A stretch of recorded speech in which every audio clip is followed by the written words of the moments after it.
Humans have always found twisted ways to punish each other, but some methods go beyond cruel. From being flayed alive and made into a literal skin suit, to the one punishment a seasoned Middle Ages executioner claimed was the most unbearable of all. And he would know.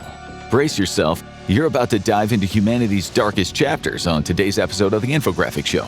Worst punishments in history, ranked. Number 12. Exploding bodies. Back in 1857, the British were in the middle of an Indian rebellion, a bloody uprising against one of the world's first multinationals, the British East India Company. Both sides indulged in extreme cruelty. The rebels weren't exactly sparing British women and children during their attacks, and most of those Indian soldiers were going to pay.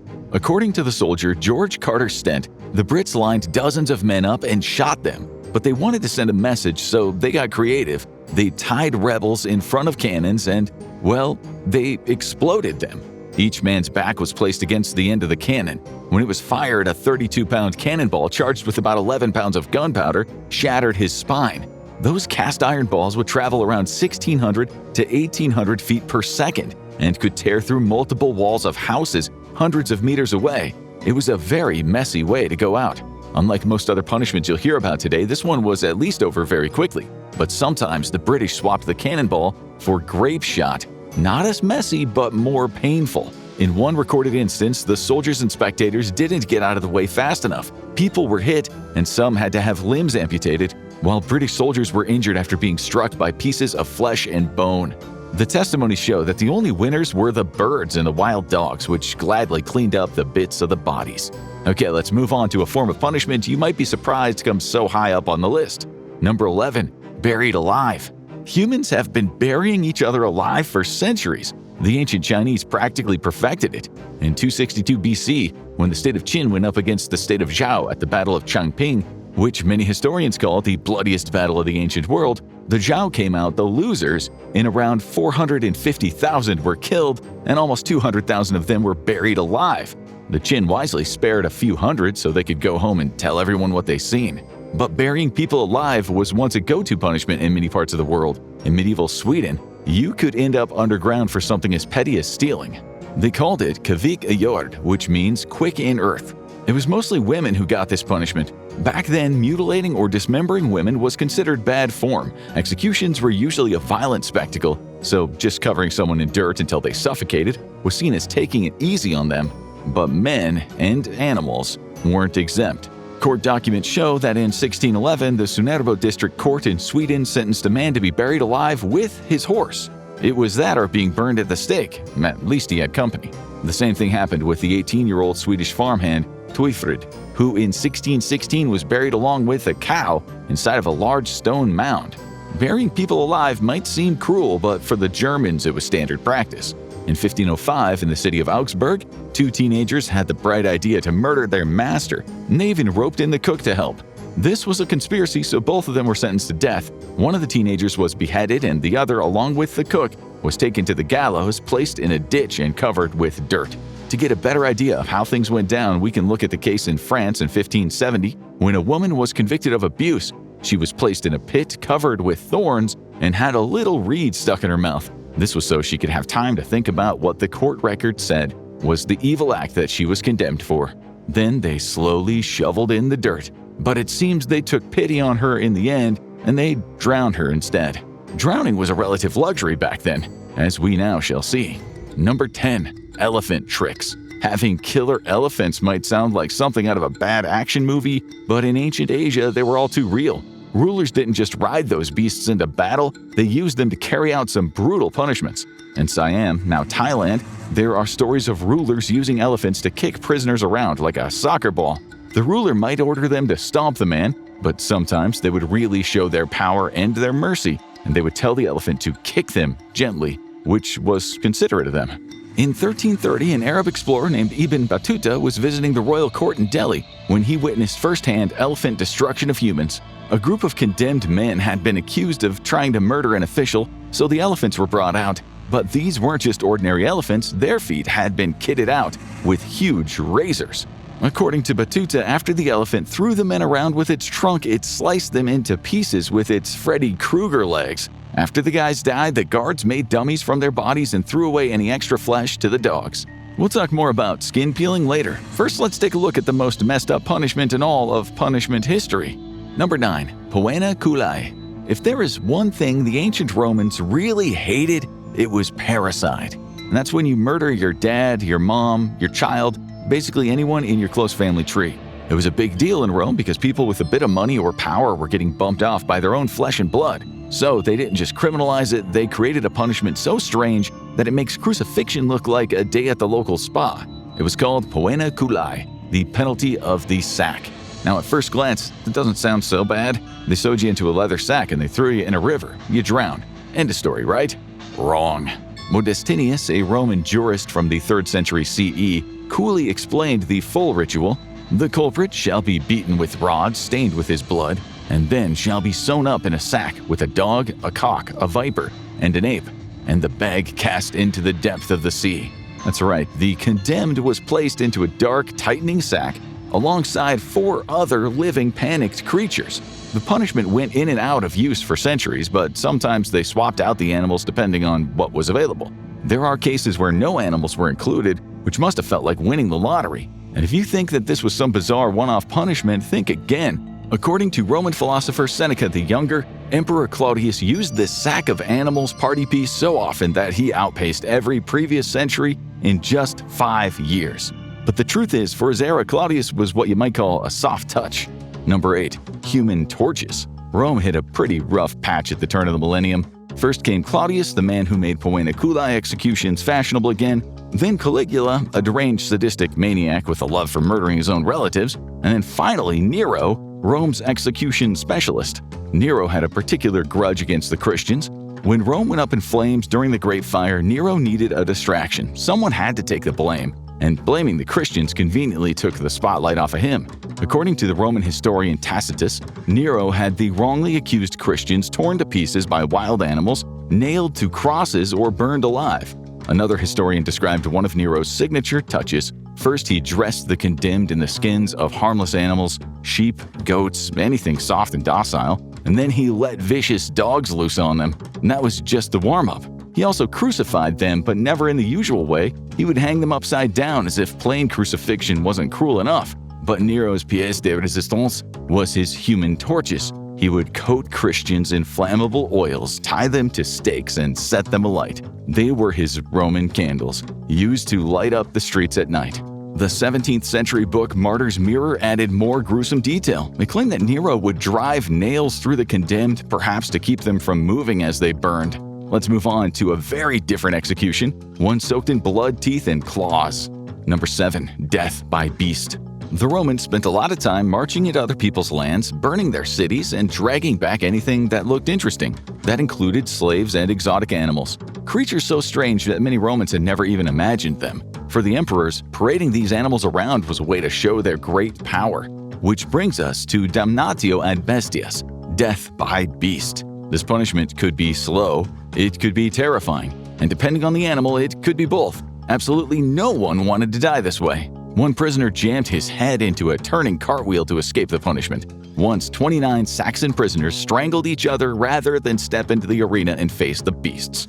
There were professional beast fighters in Rome, the bestiari. They sometimes survived, but if you were being punished, your chances were close to zero. Thousands of cheering peasants would fill the arena while a prisoner was dragged out into the sun. These killings often were the warm-up acts before the real gladiator contests. Wealthy Romans sometimes skipped the opening bloodshed to grab a bite to eat, but the commoners couldn't get enough of a bear ripping out a man's insides. A cage would open, a stick would poke through, and the animal would emerge. Sometimes it was one, sometimes it was many. Lions, tigers, hyenas, wolves, angry bears, packs of wild dogs, even crocodiles. If you were going to be stomped to death instead of mauled, you might be facing a hippo, a buffalo, a rhino, even an elephant. In one recorded execution, the death was staged to recreate the myth of Prometheus. The executioners chose a bear. The problem is, bears are not skilled killers of humans. They don't go for the neck like a big cat might. They maul. They kill you slowly, piece by piece, while you scream in agony. The Romans were creative like that, and they definitely weren't politically correct. Cicero once wrote of a man torn apart by animals simply because he was ugly. Caligula threw people to the beasts to distract the crowd from rising meat prices. If the animals were having an off day and you survived, They would just bring you back the next day, or have a gladiator finish the job. Some stories of survivors made it into legends. There was Androcles, a runaway slave who supposedly once pulled a thorn from a lion's paw. When they met again in the arena, the lion recognized him and refused to attack. It's a heartwarming tale, but it's unlikely there was any truth to it. At least with the lion, it was over pretty soon. As you'll see now, sometimes you were better off dead than surviving. Number 6. Blinded and castrated. After the Normans took control of England, they ruled with absolute brutality. Under the laws of William the Conqueror, punishments were designed to make an example. One of the worst was the double punishment of blinding and castration.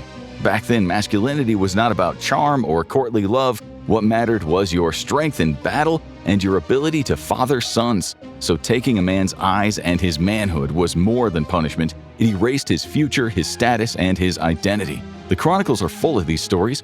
In 1096, William of Eu, one of the wealthier nobles under Norman rule, was accused of treason. He was granted a trial by combat and somehow defeated the king's champion, the Sheriff of Yorkshire.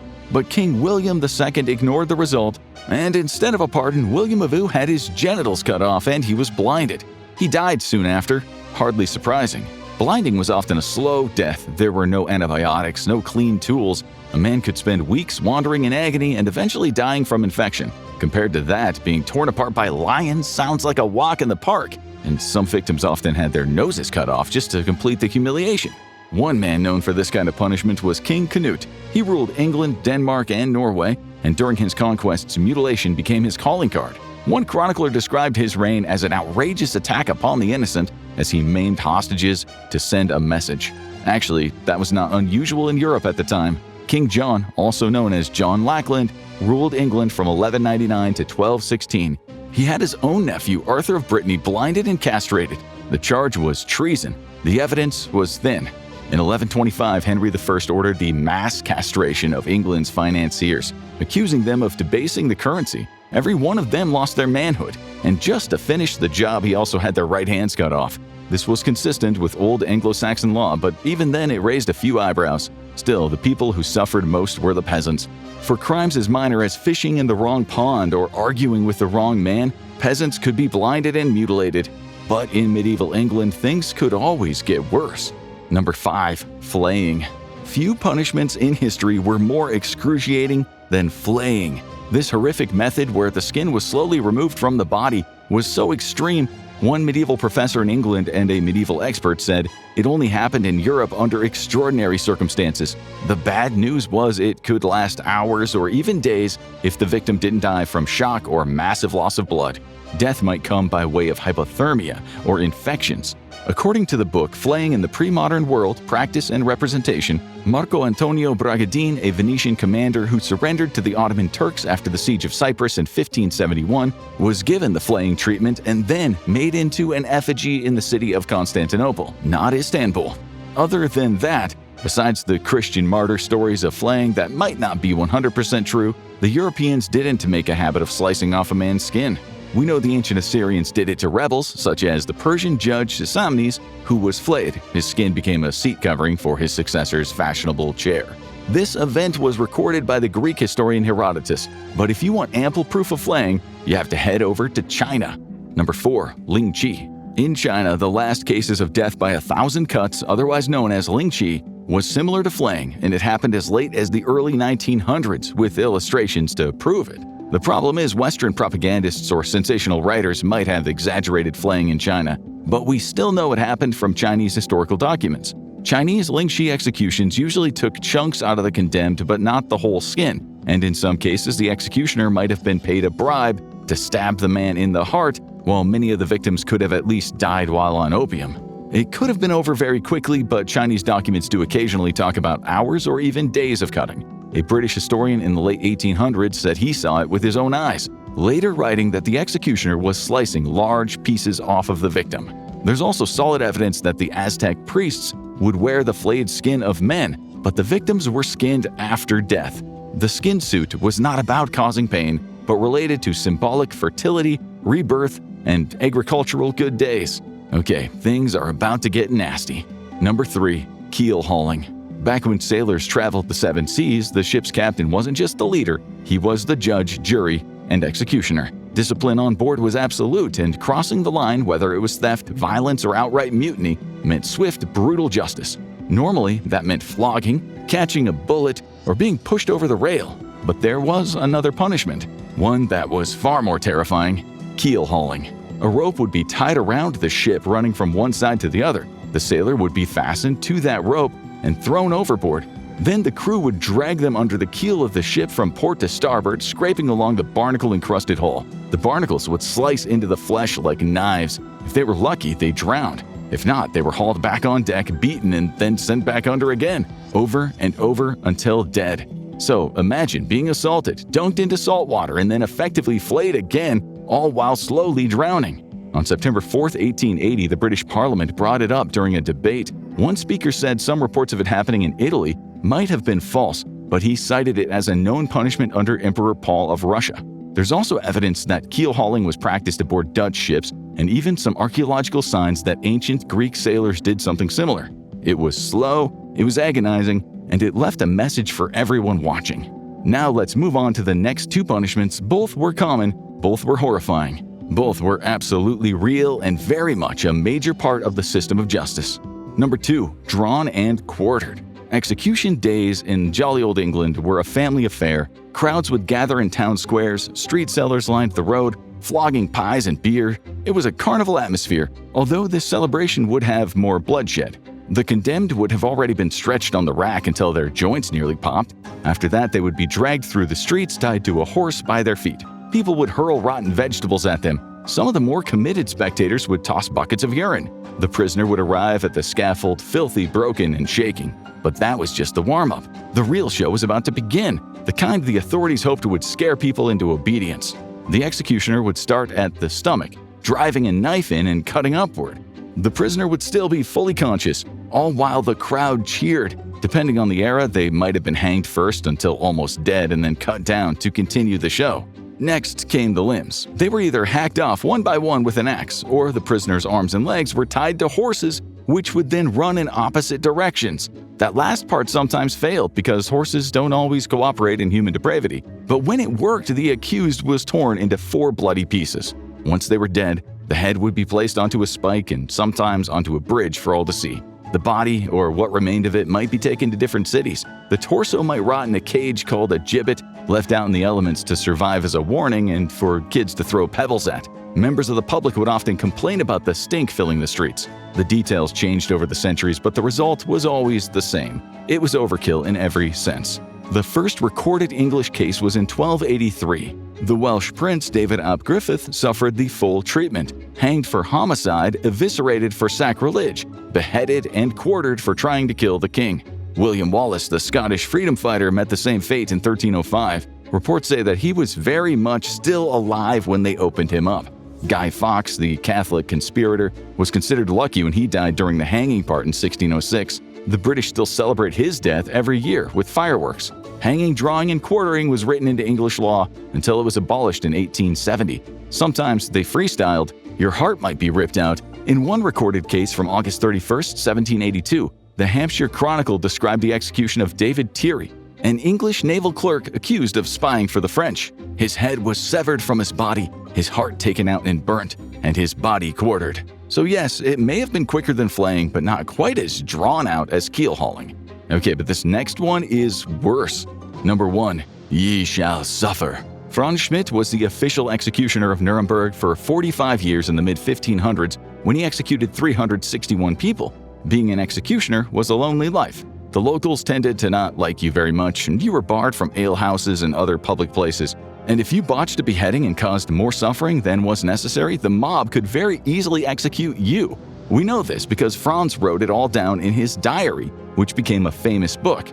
You name it, he did it: crushing thumbs, ripping off fingernails, dislocating shoulders, branding, mutilating, burning, drowning, hanging, and beheading. He did it to both men and women, whom he always plied with booze and friendly words before he straight up murdered them. He said some people took their execution on the chin while others peed themselves and were difficult to get to the chopping block. He once regretted giving alcohol to one man who said that he spat at the crowd on his way to the Ravenstone, the place of execution. This guy, Leinhard Derlein, peed in front of the angry crowd and then offered to take on the guards in a fight. A bottle of hooch was still in his hand, as his head was relieved of its body. To Franz, it was just a job. He said he was sending the victims to heaven. But the worst, the one thing when he felt some amount of pity was when he was ordered to break people on the wheel and to do it slowly. This was one of the most common forms of execution in the world. It even happened in colonial America. For Franz, there was nothing worse. He used his club to smash their feet. The condemned would howl, the crowd would cheer, and then he would smash the shins, the knees, the hands, the arms, the thighs, and so on, until the final bash in the head. He said one time a man had killed his father, and the mob demanded pain. So Franz tortured him with red-hot pincers and then broke his bones with a grand total of 31 strikes with his club. The mob was content, but Franz felt like it was overkill, and that was from a man who had burned people at the stake. Humans have always had a knack for inventing cruel punishments, but the Nazis took it to a whole new level. Watch the Seawater Torture, Nazi Camp Experiments, or click this video instead.